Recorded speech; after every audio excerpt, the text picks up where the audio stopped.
When we look back in our American history, every war had African Americans in it. That's right. That's right.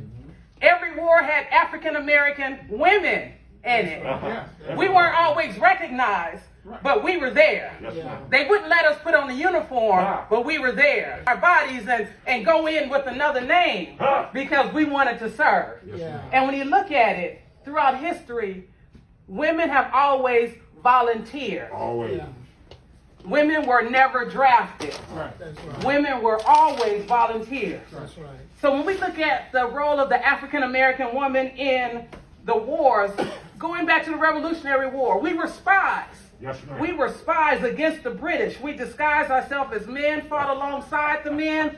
We did that more than women of other races. Yeah. We served in various capacities. If you go back, I'm going to drop a few little nuggets so that it'll wet your whistle. I'm not going to go through the whole story because they only gave me a few minutes. And y'all know when y'all give a pastor, a preacher, a microphone, that you better, So get ready. when you think about the 33rd U.S. Colored Troops, they can give thanks to Susie Baker King. Susie Baker King Taylor, who was instrumental in working as a laundress while teaching the black Union soldiers how to read. That's right. Taught them how to read and write during their off-duty hours. And she also served as a nurse, helping the camp doctors. The service continues. So on board the American Navy hospital ship, the Red Rover, there were 5 black nurses. 4 of them named Alice Kennedy, Sarah Keno, Helen Campbell, and Betsy Young. Those were 4 names that were noted. So they worked at hospitals run by the Union and the Confederacy. There were, in that area, over 180 black nurses that worked in convalescent homes and the federal hospitals, helping and serving our soldiers. Yeah. In November of 1866, Cathay Williams enlisted in the United States Regular Army. A woman, Cathay Williams. She stood 5'9", and when they asked her name, she said, "My name is William Cathay." Yeah. She was assigned to Company A of the 38th Infantry, a Buffalo Soldier unit. So yes, black women were part of the Buffalo Soldiers. Wow. So when we come on, the Revolutionary War, the Civil War, getting to World War I, World War II. In World War I, Eileen Cole Stewart wrote, "The story of the Negro nurse in World War I is not spectacular. We arrived after armistice was signed, which alone was anticlimactic. So we had no opportunity for service above and beyond the call of duty. But each one of us contributed quietly and with dignity to the idea that justice demands professional equity for all qualified nurses."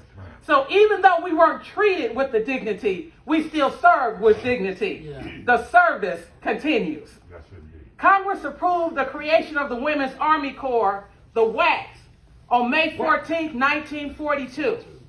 There were 5 training centers open, and as an auxiliary of the Army, they had no military status. But the women, they served anyway. The Army had the Women Army Corps. The Navy had the Women Accepted for Volunteer Emergency Service, which were the WAVES, and the Coast Guard had the SPARs. So the women were there. The service continues. And even when we look at one of the units that has been most publicized, they recently were awarded a Congressional Medal of Honor, the 688 Central Postal Directory Battalion. That was an all-black women unit in World War II. They were instrumental in improving the morale of the soldiers by sorting the backlog of mail. Check them out, 688 Postal Directory Battalion.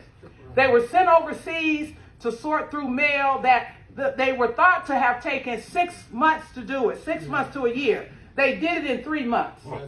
They did it in 3 months.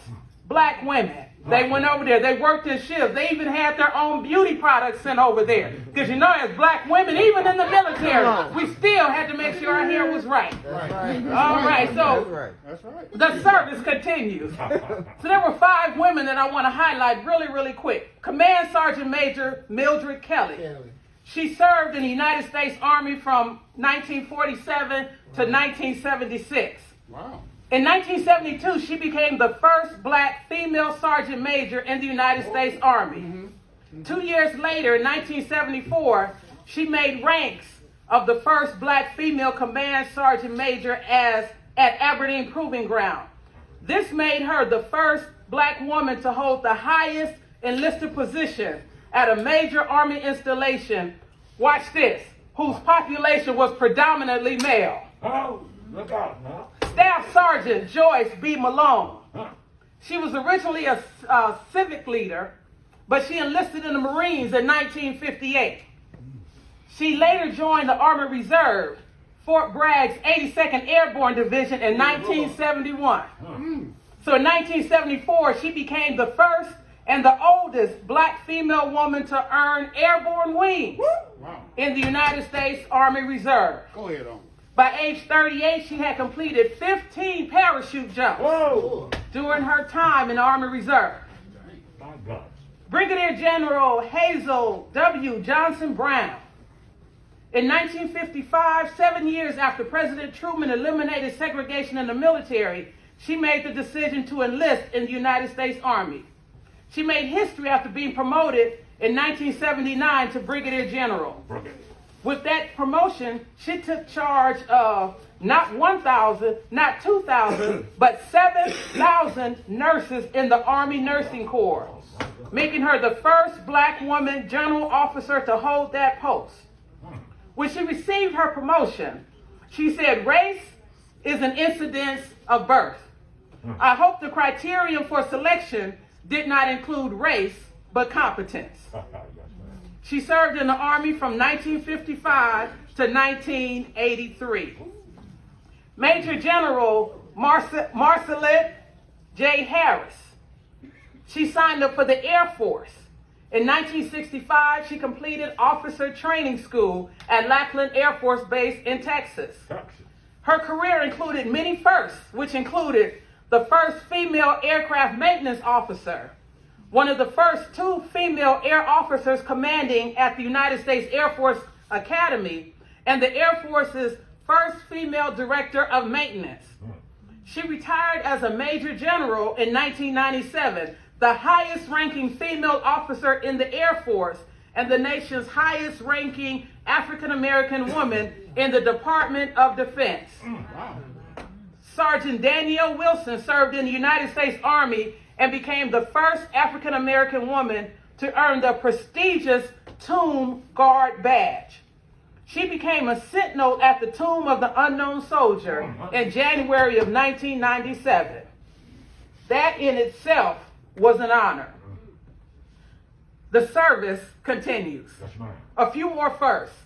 Phyllis May Daly, the first black nurse sworn into the Navy Nurse Corps in New York City. That was in 1945.